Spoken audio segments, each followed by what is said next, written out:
I am Dr. Jagtej Kaur Garewal, Assistant Professor, Department of Art History and Visual Arts. This module examines the modern art movement in South India and the influences that shaped it, the role of the art school in Madras, and the contribution of individual artists such as KCS Panikkar is examined. The seminal role of the Progressive Painters Association and the Cholamandalam Artists Village and Work Centre in engendering an independent and individualist approach are examined. We will initially look at art in Chennai in the 18th and early 19th centuries. The painting tradition in Madras from the 18th to the 19th century, before opening of the Madras Art School in the Southern Presidency, was mainly limited to royal portraits.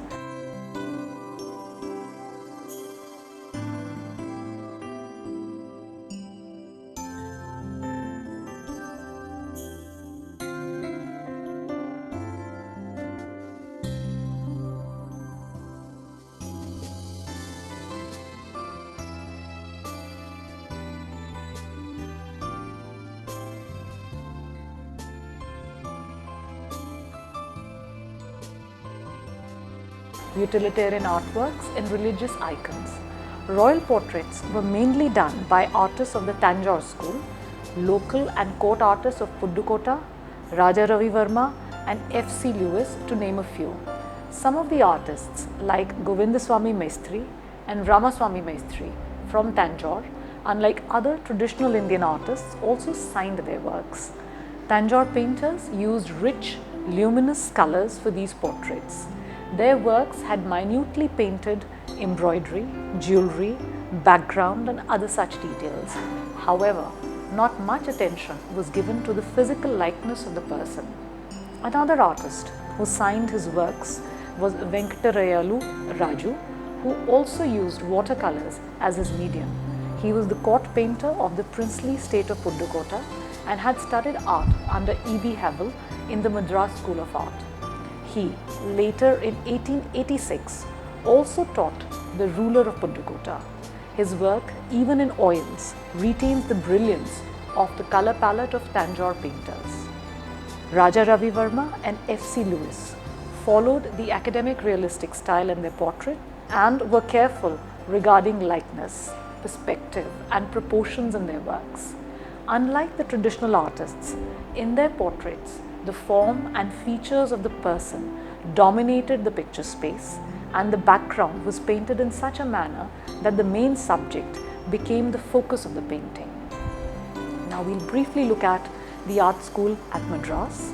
The British government in India planned to open schools of art in the subcontinent due to the growing demand of Indian handicrafts in Europe. Their main aim was to promote industrial crafts.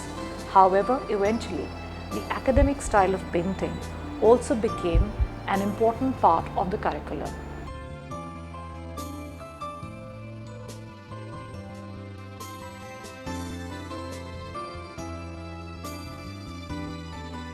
The surgeon, Dr. Alexander Hunter, founded two separate schools in Madras, one for fine arts and the other for industry in 1850 and 1851 respectively. These schools were soon combined, and in 1852 the same was taken over by the government and named Government School of Industrial Arts. Dr. Hunter ran this institution until 1870. E.B. Havel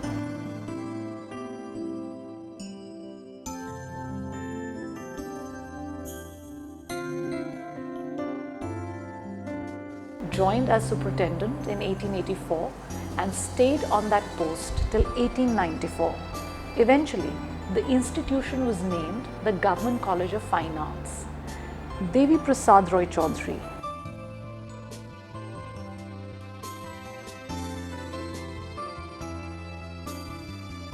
a well-known artist of his times, became the vice principal of the school in 1928 and went on to become the first Indian principal of the art school in 1929. A pupil of Abanindranath Tagore,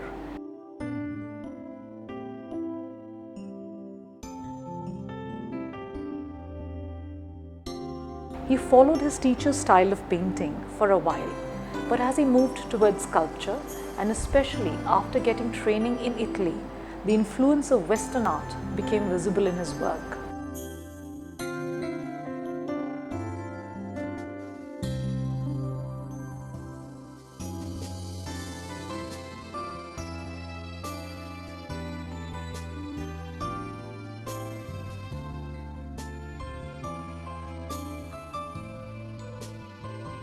His style was a synthesis of Western and Indian sensibilities. When he became the principal, he ran the school with strict discipline and laid emphasis on the Western style of art. He was awarded the civil honor, the Padma Bhushan, in 1957 and retired in 1958, but his influence in the art world continued. After his retirement, K.C.S. Panikkar became the principal of this school. We'll briefly now look at the formation of artist groups. Meanwhile, in the early 20th century in India, the nationalist sentiment had come to dominate most aspects of life. As part of the Swadeshi movement, artists had been involved in revivalism of Indian art by turning for inspiration to the artistic traditions of the past. The themes were taken from Indian history, myths, epics and literature, and the works were lyrical and idealistic. In the 1940s, two events shook the moorings of society. One, the man-made catastrophe of the Bengal famine, and the other, the Second World War. Both these events reverberated in the psyche of the artists, and they felt compelled to question the established norms. In Bengal, some young artists felt the need to break away from the practice of established norms of art, both revivalism and academic realism, which they believed had failed to express the true sufferings of the people.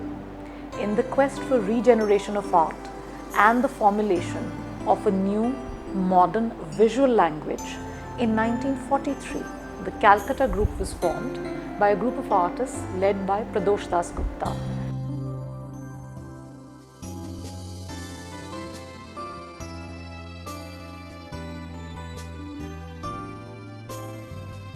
This was the beginning of artists with a similar ideology coming together.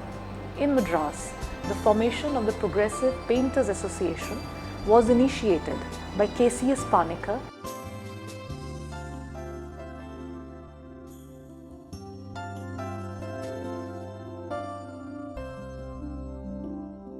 In 1944, this was the second such group in the country. This group also aimed to synthesize Western and Indian artistic traditions and initiate a modernist approach. Panikkar had joined the art school at Madras as a student in 1936 and completed his training as an artist in 1940.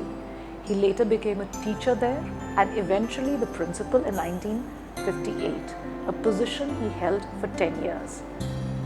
Now we'll briefly look at Panikkar's contribution to the Madras art movement. During his student and teacher days in the Madras School of Art, Panikkar participated in various exhibitions in the city as well as outside in Delhi, during which he was exposed to different ideas and influences. In 1944, along with his students and artist friends, Panikkar decided to form the Progressive Painters Association as he felt a need for a new approach in the evolution of modern Indian art. Progressive Painters Association is the oldest such organization which is still functional. The association played an important role in the art activities in Chennai in the 1960s and 70s and helped nurture the Madras art movement. The association, which was dormant for a few years, was again revived around 2009, coinciding with the inauguration of the Cholamandalam Center for Contemporary Art in 2009. Panikkar was a visionary artist who expressed that art should be Indian in spirit and worldwide contemporary. He, along with encouraging new developments in art, was also concerned with the problems faced by the artists, especially issues related to livelihood. Due to monetary need, Many artists, he noticed, were unable to dedicate their full time towards their work. To tackle this problem, he and his fellow artists envisioned an artist's village where artists would reside, work and be self-dependent by selling creative handicrafts. Hence, the seed of the Cholamandalam Artists Village was sown in the year 1964.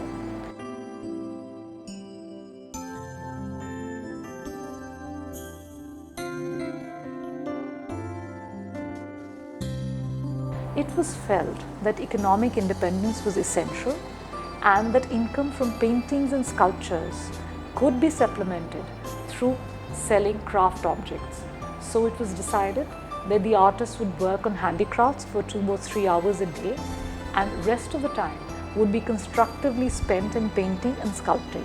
Regarding this, Panikkar wrote, "Since Indian handicrafts have not only a great traditional background but also an immense export market and home consumption, it would be unwise of the creative artist in India not to explore their possibilities as a better means of living than those afforded by whole-time employment in uncongenial occupations." An association was created called the Artists Handicrafts Association to promote the idea.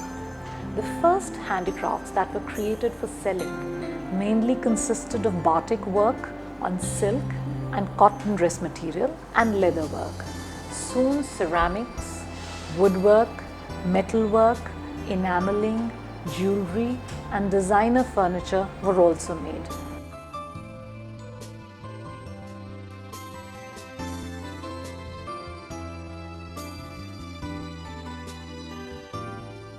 Within a few months, they were able to export their handicrafts to Italy, which were worth about 10,000 Indian rupees at that time. After deducting the price of the raw material and the 10% of the artist's charges from the profit, the association kept the rest for the general fund of the association. The enthusiastic artists of the Progressive Painters Association also started a quarterly journal called Art Trends in 1961.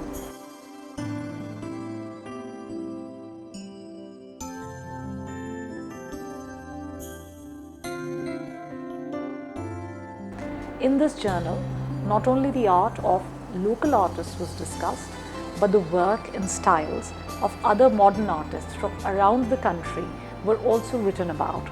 Articles were invited from critics and writers like Richard Bartholomew, Joseph James, Sunanda and others.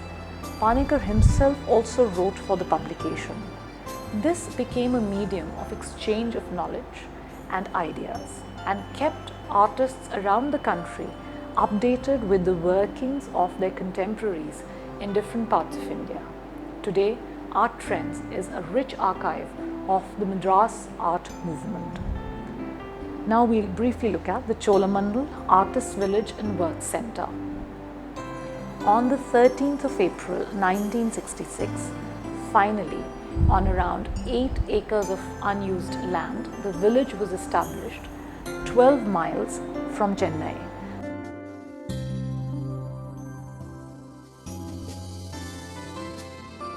The land for the village was bought by the artists themselves with their saved money.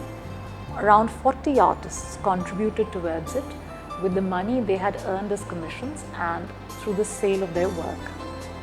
A coastal village, Cholamandalam, is close to a village called Injambakkam on the road to Mahabalipuram, now known as the East Coast Road.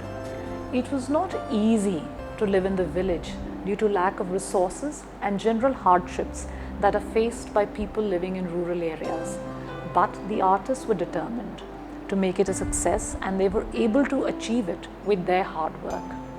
Here artists pooled in their resources and talent to produce artworks and creative handicrafts which could be sold in a permanent exhibition on the premises, providing artists with a permanent enclave and a self-support system. Panikkar ensured creative freedom for residing artists. Panikkar states that over 40 artists were allotted residential plots in the newly formed village. The village was named Cholamandalam Artists' Village and Work Centre. Soon many artists shifted with their families to the village. Artists were free to sell their works as they pleased, and they were also free to own private studios in the village. This freedom encouraged artists to not only concentrate on their work, but as they lived together, frequent discussions among them helped and motivated them to explore new possibilities. Guest artists, both from India and overseas, were invited, and separate cottages were built for their stay.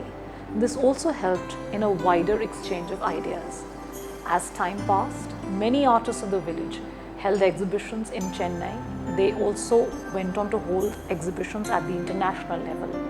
Common studios for sculpting, painting and graphics helped artists to conveniently create art. Panikkar observed that although it was difficult to find buyers for paintings and sculptures, but utilitarian handicrafts creatively made by the artists of the village had many takers. He saw it as an opportunity to educate people in aesthetics, especially building their taste and educating them regarding modern art. This desire to bridge the gulf between artists and common people was something they shared with other artist groups of the time. Panikkar also planned art education for young art students based on an apprenticeship model in which the student would choose a master and work under his supervision for 2 years, and if so desired, he could choose another teacher and work under him for 3 years. The student, apart from his subject, was to study at least 2 crafts. The village also now has a permanent gallery where sculptures and paintings are put on display. An open-air theatre was also built later on. This artists' enclave continues to have visitors even to this day, though the membership is now closed, and Panikkar's son S. Nandgopal is the secretary of the association. Now we'll briefly look at a few artists who were associated with this entire movement. K.C.S. Panikkar. He was born on 31st May 1911 in Coimbatore, Tamil Nadu. Since childhood, Panikkar was interested in art and started taking lessons at the early age of 12. As a child, he was interested in painting landscapes, and this interest continued to his early years as a painter too. His childhood was spent in Kerala, where he found himself surrounded by greenery. This reflects in his early works. He mainly painted landscapes between the 1930s and 40s. About Panikkar's landscapes, Joseph James writes, "The delight he took in it comes up in the play of his line later on, and sometimes in the almost trembling color. And to both these, the impulsive washes in these watercolors have been first joys and antecedents."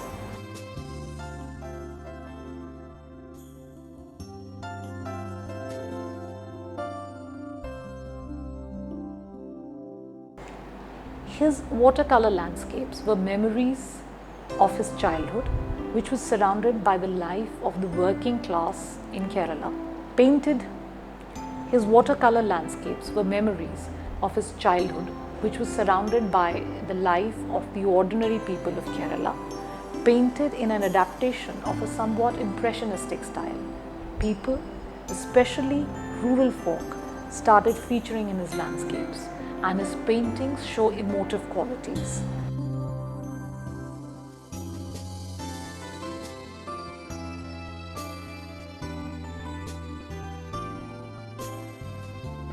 He painted fishermen, boat jetties, market scenes, and other such scenes. His themes can be seen. One such work can be seen in the landscape titled "Figures on a Quayside." In this painting, he has used watercolors in quick washes, and the painting has a fresh, impressionistic feel to it.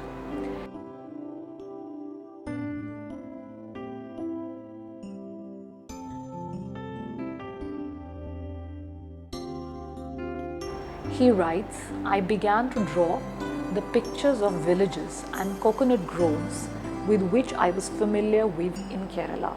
The sight of canals was highly inspiring, and it made me highly emotional. He efficiently synthesized Western technique with Indian and personal subject matter in his landscapes. But his quest did not end here, and his experiments and exploration continued. He gradually started painting in oils as well, and he moved on to other subjects, though landscape continued to be part of his paintings. He liked to use bright colors in his landscapes, like the one he was used to seeing around him during his growing up years in Kerala. About his use of color, M. Anantanarayan writes that although he selected a small band of spectrum, he was able to create a symphony with it. He generally preferred, especially during the later period of his paintings, colors in their pure form like red, yellow and blue. 1950s and 60s for Panikkar was a time of experimenting with human forms. During this period, his figures show influence of Ajanta and Kerala murals, although his themes mainly centered around rural life and rural folk.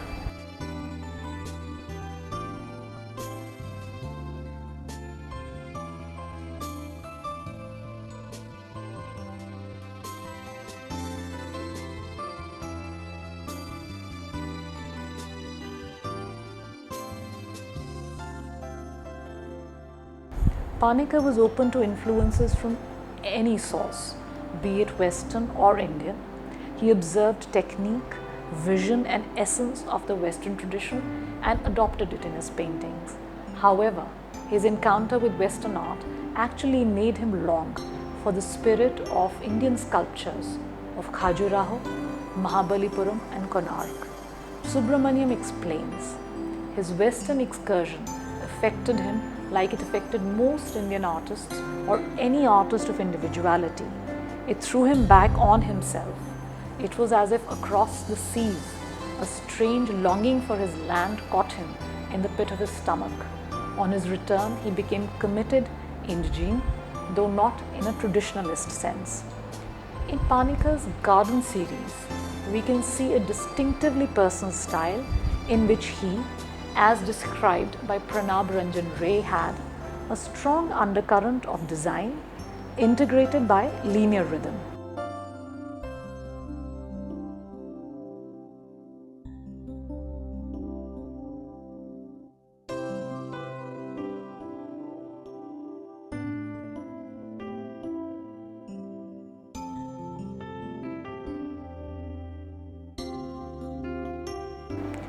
Panikkar did not attempt to form a pattern of forms in these series of paintings.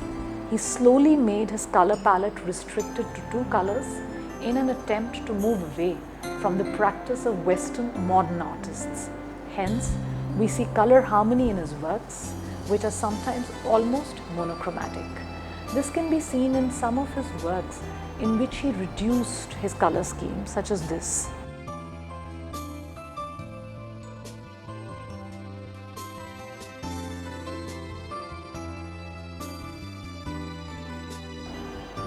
In the 60s, he had also developed an interest in calligraphy and inscribed symbols freely in a painting. He started painting words and symbols as he reached the conclusion that there is a primitive instinct in humans to draw marks. These marks may not be of any written language, but may be symbols for some animals or just a concept. A good example of this is his painting Words and Symbols, painted in the 1970s.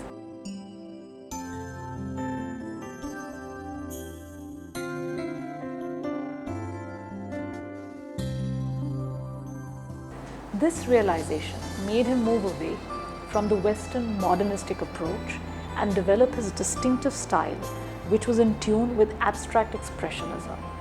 Incidentally, J. Swaminathan too was approaching a similar concept, but in both cases it was an individual realization. Panikkar not only realized the primitive instincts of symbolism and its magical quality, but he also saw the rhythm in the symbols by which calligraphy can be formed into design. While he was still conceptualizing his new findings, he came across some traditional horoscope scrolls in which he observed calligraphic writing juxtaposed with geometrically shaped symbols. He saw in them quality of aesthetic designing and representation in abstract. Henceforth, for 13 years, he worked on his concept of interpreting life, world through symbols.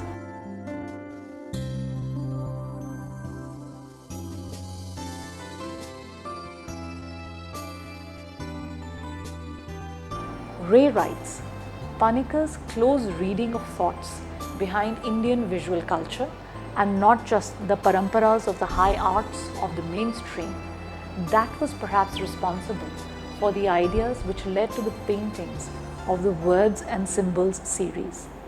Panikar's abstract art was an original concept born out of his deep contemplation and observation. It was not an outcome of mindless following of the Western artists, but a result of an indigenous thought process with a universal appeal. Panikar passed away in 1977 in Chennai, leaving behind a rich legacy. Another artist we'll briefly look at who was associated with the movement and the village is J. Sultan Ali. J. Sultan Ali was born in 1920 in Mumbai. He shifted to Chennai and attained his art education from the government art school there. He passed out of the school in 1945. Being a student of D.P. Roy Chaudhary, Ali was trained in both Indian and Western artistic traditions. In his earlier paintings, we can see the influence of both these traditions. After passing out from the college, he did a course from the Madras Textile Institute in textile designing and a diploma in photography from London. He briefly taught in the Government College of Art in Madras before joining the Rishi Valley School in Madnapalli, where he taught for 6 years. As a teacher in the school, he was exposed to the simple but sharp in appeal forms drawn and painted by children. This influenced his painting as he could relate child art with similar elements of natural instinct and spontaneity found in folk art. The original imagination of children became a major inspiration for his paintings, as he saw children seldom copy any object. His interest in tribal art led to his frequent visits to Bastar, and sometimes living with the Gonda tribes there, he was able to observe their art in detail. He realized that in the Indian tradition, connecting with nature is important, as an Indian artist first experiences nature and draws it with his imagination based on his experience.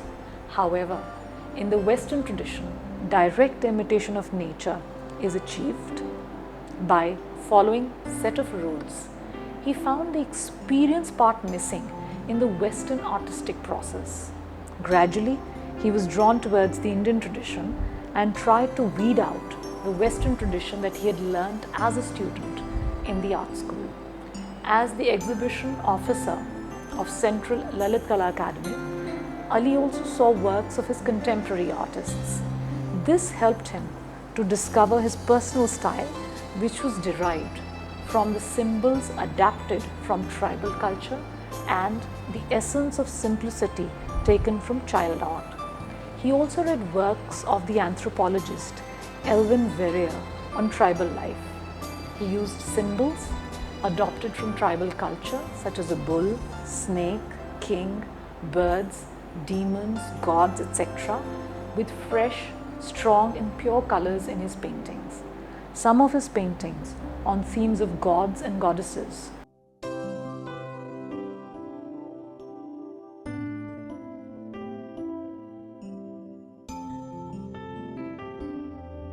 show the symbolism as seen in his work Durga, where he is shown the beast drawn in the tribal idiom. After retiring from the hectic life of a Lalit Kala Academy official, Ali decided to stay in the Cholamandalam artists' village with Panikar.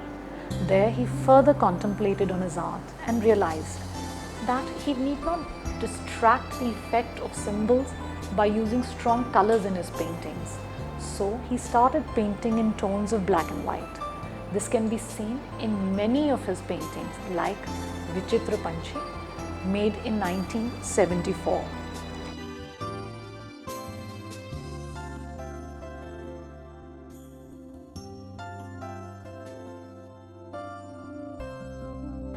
In this painting, Ali has drawn a demonic bird with its wings spread across the canvas and four fearful human figures about to be engulfed in its embrace.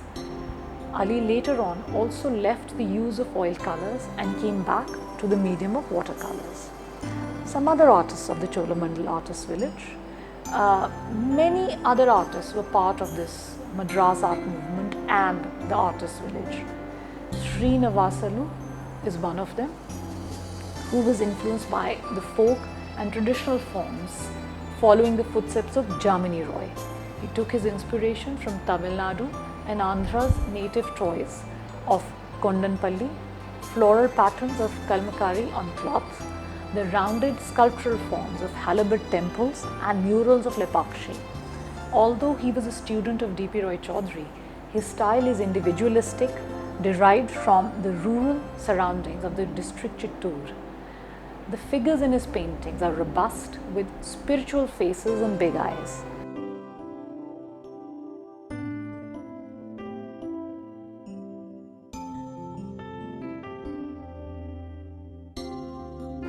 S. Paramasivam, Anila Jacob, V. Arnavaz, M. V. Devan, K. S. Gopal, P. Gopinath, K. R. Hari, K. V. Haridasan, S. P. Jayakumar and K. Jayapal are some of the artists among many others from this movement and the artists' village.